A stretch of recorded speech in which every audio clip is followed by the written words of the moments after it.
me a favor and like, subscribe, and hit the notification bell. Lift me up. Come on, babe. The bell. The bell. The bell. The bell. The bell. What's up, fam? We're the Calloways. I'm Pam. And I'm Derek. And this is Beating Heart.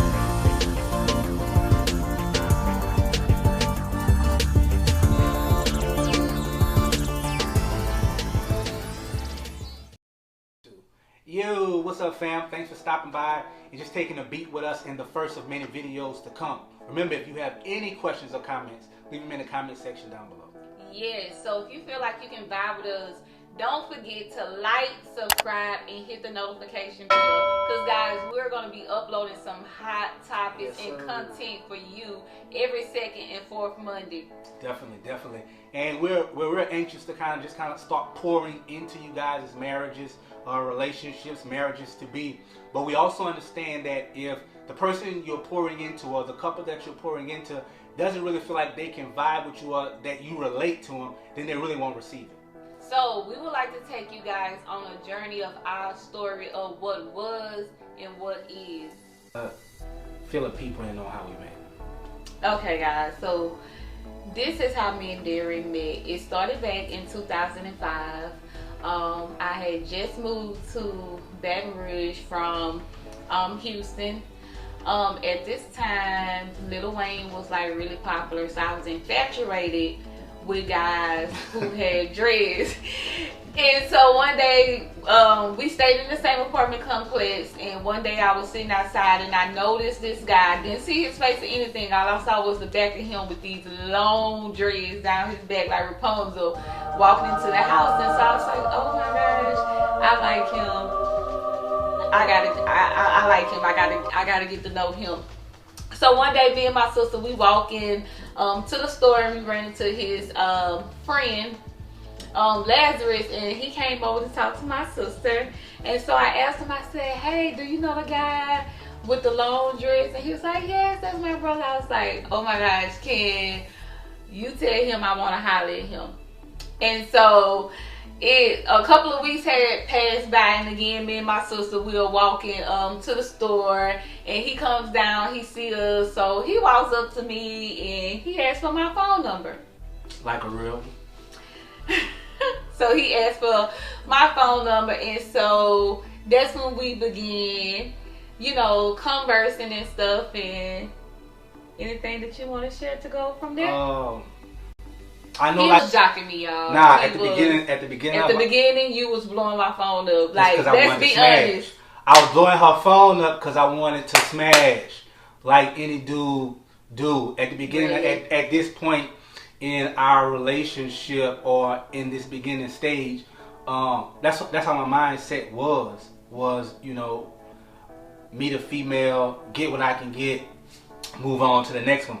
I was caught up in the streets so deep anyway, but at the same time, when we finally did link up, and you know, some people may have heard this story before, that when we finally did have that interaction where I was able to come to where she lived, my whole objective was I was gonna ride her. I wanted to get to know her until she had this shoebox. She was a waitress. Yeah. She was a waitress, and she had this shoebox, and it was all her tips she was saving and everything like that. And so I was like, I'm gonna play this through, and the first chance I get, I'm gonna grab the shoebox and then I'm gonna be gone. She ain't gonna hear from me no more. But that never happened. That's not how everything played out. But that was my intentions, was to you know, get that shoebox. But I remember always constantly being kind of laughed at, or having the rest of the guys who was in the spot with me, because we didn't live in an apartment. She lived in an apartment. We lived in an apartment, but it was like a trap house. So she would actually see me going back and forth. Like I said, I lived the street life at that time. She was seeing me catching sales. So you know, the other guys who was in the spot with me, they'll kind of be ribbing me. They'll be like, man, you always, you know, hugged up with the little chick from down the street. We all be in the street. We'll be in the middle of the street. He was jocking me. We'll be in the middle of the street. Man, I was like, I'm a hit. Cause you know that's. Besides that point, like let's be honest, you was really feeling me. You was feeling me. I was feeling you, babe. I was feeling you, but I hadn't in it wasn't that infatuation stage yet to where it was like, oh yeah, oh I'm like, ooh la la la la. Okay, but can we get to that point? Can we get to get the people that point? So it that took time. That part took time.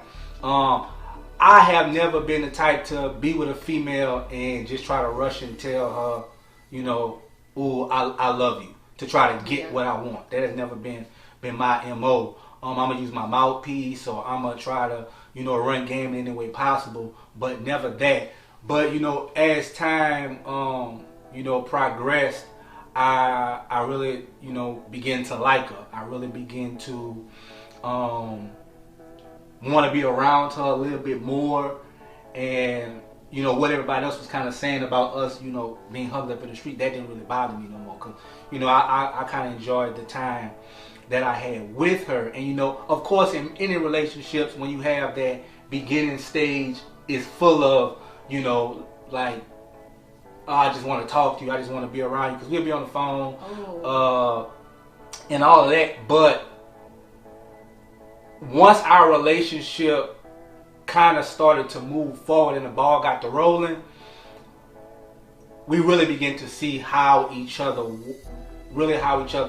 mindset was. And we fought a lot, we fussed a lot, and you know, different things transpired that caused us to really kind of question whether or not this relationship would last. Because contrary to popular beliefs, if people see us now, people see us today, they'll think that we've had this relationship where you know, we just were in church, like we met at a revival or something, and you know, God told me this gonna be your wife, and God told her I'm gonna be her. It wasn't that.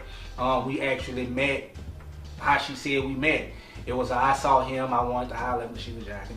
But it was. Yeah, I don't blame you, baby.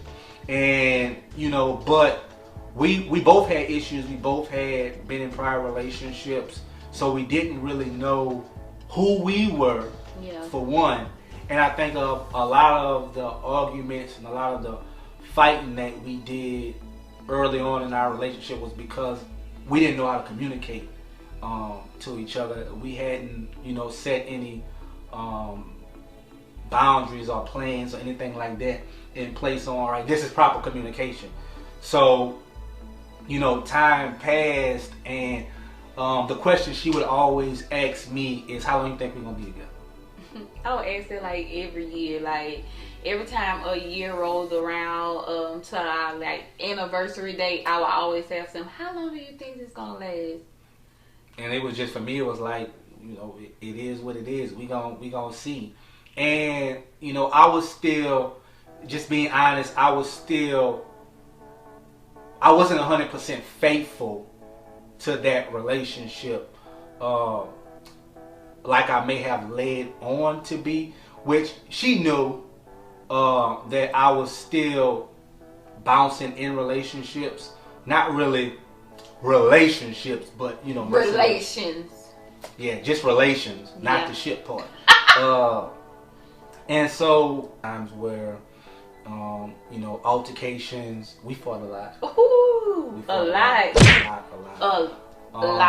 I remember one of the most memorable arguments we got into in our relationship was, I don't remember what exactly we was fussing for, but it was just getting real out of hand, and I called myself leaving from where she was, and I just went down the street to another friend of my house, and I went in there and I told him, like, man, look, my girl tripping, don't open the door, she gonna knock, don't open the door.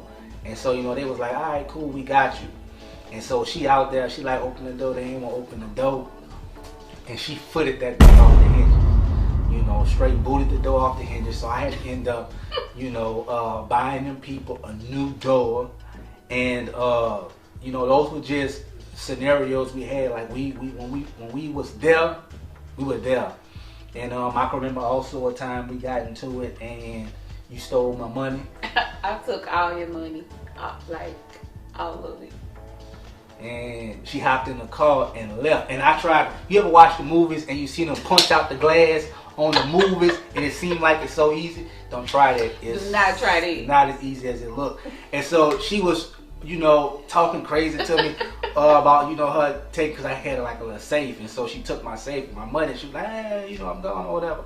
And so I tried to run up to the car, be macho, and try to punch the window. It did not work out for you. The window ain't cracked, but my hand fractured my hand, and it ain't never healed right properly to this day. But I chased her down, and eventually we ended up meeting, getting her to pull over in like what was it? In St. Gabriel.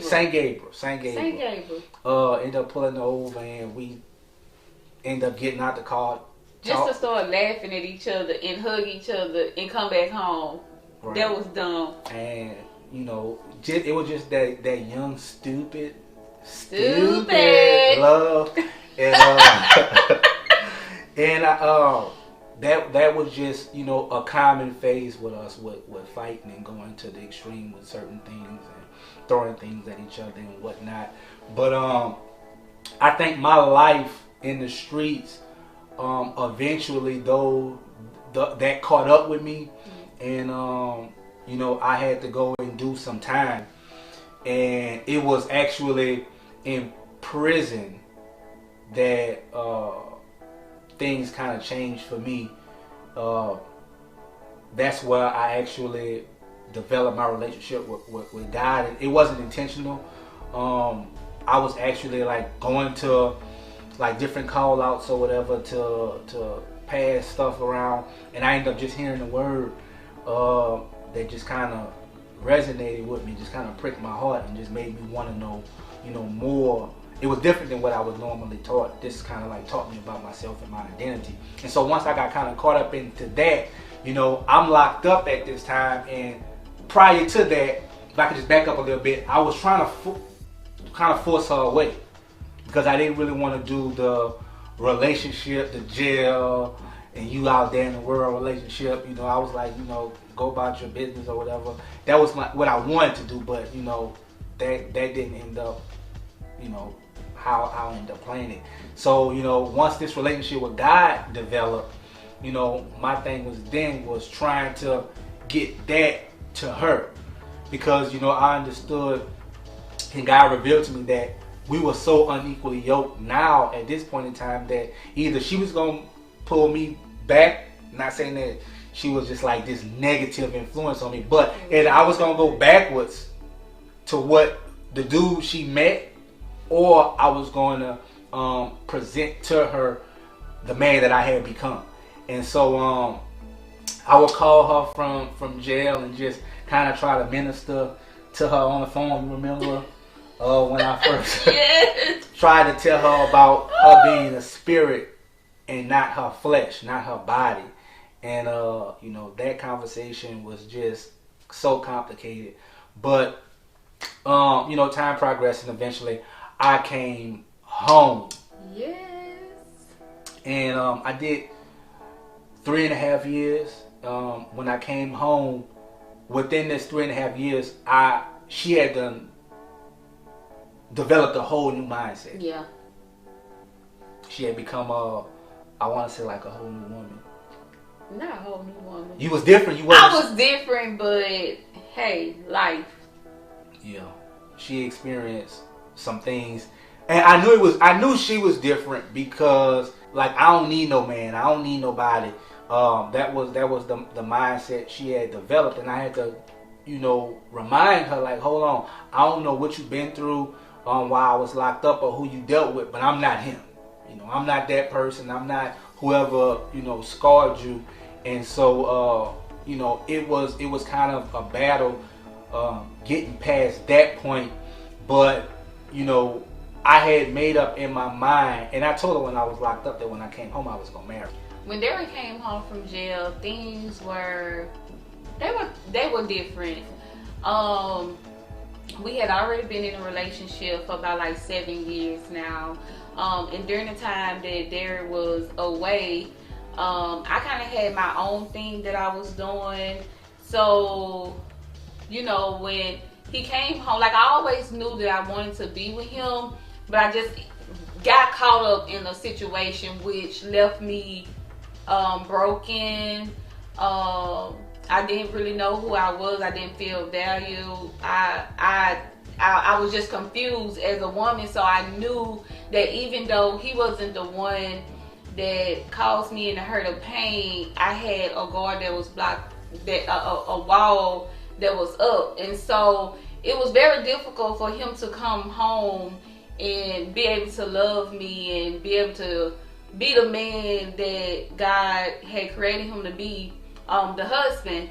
And so we went through a couple of things at the beginning, to the point where you almost was about to leave me, correct? Yeah.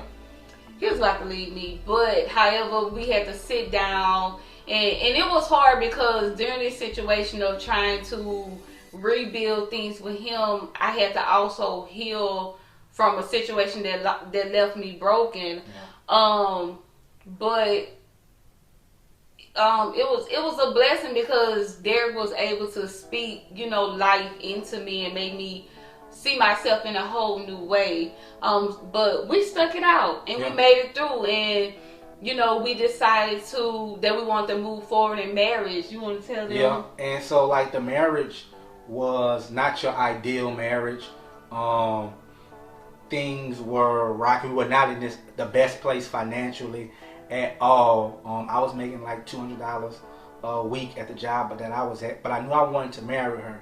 Couldn't afford a ring, so we ended up borrowing her mama ring and using it for her temporary ring.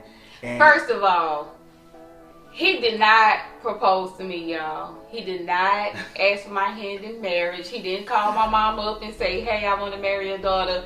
He just simply told me, hey, you gonna be my wife. We get married next week.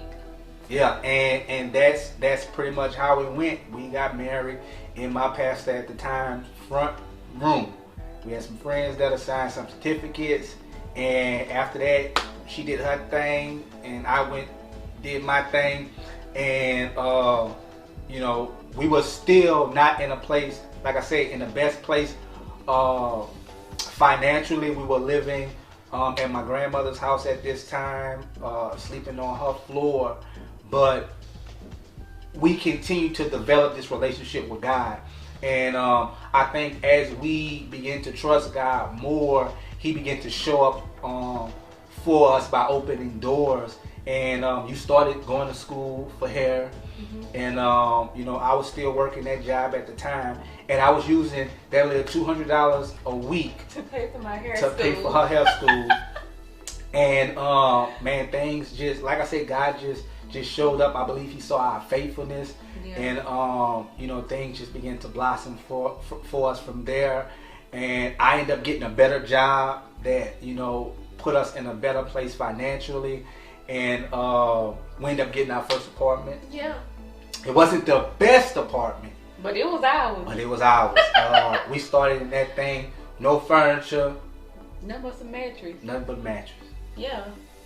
But that was ours. Yeah. And it's so crazy because a lot of people look at us now and they see how good we are doing, but most people don't know like how we started out. You know, you have to be really crazy as a woman to decide to marry a man that y'all don't even have a place to stay. Y'all sleeping on an air mattress, no money, no nothing. But I love this man so much, and I saw, you know, the change in him, the transformation that it made me want to stick with him. Because like when he was incarcerated, he made all these promises, but he actually came home and he stayed true to those promises. So, you know, some people probably would look like, girl, you gonna marry this boy? He just came home from jail. Y'all don't have nowhere to stay. Y'all barely making it. Like, what are you gonna do with this man? Y'all have nothing. But I am so thankful. Yeah. That I stuck it out. We used to be in the little white thing. They used to kill on us. Yeah. You'd be driving that thing and then it just kill when you want to, all up in traffic. And so you know, that was like a major turning point in our lives where we actually saw God. Okay, like, you know, God is faithful, and so we just continue to trust Him, continue to believe in Him, in His Word, and you know, that began to become the foundation of our lives. Yeah, that was the foundation of it, and it was awesome. You know, marriage for us, after we kind of got through that process of moving forward, you know, with marriage and everything, we didn't have a clear understanding of what marriage was, because neither one of us came from a background where we were around healthy relationships. You know, I didn't have anyone in my family that I could look up to and say, hey, that's how I want my marriage. And I don't think you had anyone either. And so for us, we didn't know what we was getting into. We just knew that we wanted to be together, and we was trusting, you know, the word that God gave him about our marriage, and we was moving on that. But however, during the time of us moving forward in our marriage, we didn't have a general idea of what marriage was. But for a long time, we would just hang out with married couples, and we would like look at their marriage and just kind of like pick and point these things. Like, this, we not gonna do this right here. Yeah, this look like it'll work. This will flow. But that we definitely not doing that. And I think that ultimately allowed us to create our marriage to be our own thing, and we weren't trying to be anyone else. We wasn't trying to make our marriage fit anyone else's mold, but we created our own marriage, of course with God at the center. But you know, she allowed me to be me, I allowed her to be her, and then, you know, we just brought that together. And I think that's what really to this day allows our marriage to really flow the way it flows. Is because we're open to who each other is. I'm not trying to force her to become me. She's not trying to force me to become her, but we're growing together, we're evolving together.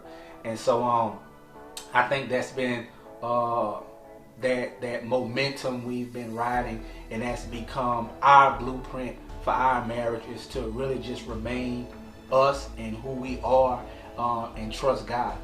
Yeah. And I think that if I had any encouraging words to say to any body that's already married, or, you know, seeking to be married, like, yes, they do have married couples that we can look to as an example or an ideal of what we want, but the best thing to do is to create your own ideal for marriage. Still stick to the blueprint of what God ordained it to be, but really just doing your own thing and allowing your marriage to be fun, to be creative, to be what you and your spouse want to be, because that what works for us. With that, man, we just want to thank everybody for just kind of chilling with us, kind of vibing with us tonight. Of course, being together 17 years. 17 years. Being married 8. We've been married 8. Actually, this year we'll make 9. This year 9 years, man. It's kind of hard to compile all of our experience together in this video. So be sure to like, to subscribe, and definitely hit that notification bell so that you can see when we upload, because we want to share different things that we've learned along the way and that we're still learning today, things that we implement to help us in our marriage. So we thank you guys. Remember, leave any comments or questions down below, and we look forward to the next video.